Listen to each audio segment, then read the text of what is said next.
ప్రభుత్వ పథకాలు 6 గ్యారెంటీలలో 5 గ్యారెంటీలు ఇచ్చిండ్రు. దానికి ప్రజలు ఆకర్షితులవుతుర్రు. అదిగాక 5 ఎకరాల లోపు రైతులకు కూడా రైతు బంధు పడుతుంది.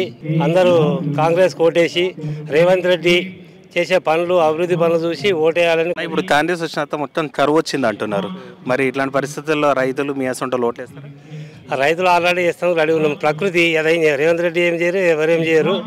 ప్రకృతి రైతులు అవసరం ఉన్నప్పుడు, ఇప్పుడు ఈసారి గాలిలు అవి వచ్చి కొద్దిగా పంట నష్టం జరిగింది వాస్తవమే, కానీ గవర్నమెంట్ కూడా ఎకరాన 10,000 రూపాయలు ఇస్తానని ఆల్రెడీ ముఖ్యమంత్రి గారు చెప్పారు.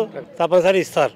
రుణమాఫీ అయితే లేదన్నటువంటిది బీఆర్ఎస్లు విమర్శిస్తున్నారు. ఆ రుణమాఫీ అయితే చాలా మంచిగా ఉంటుంది. రేవంత్ రెడ్డి ఎంపీలు కూడా చాలా మంది గెలుస్తారు.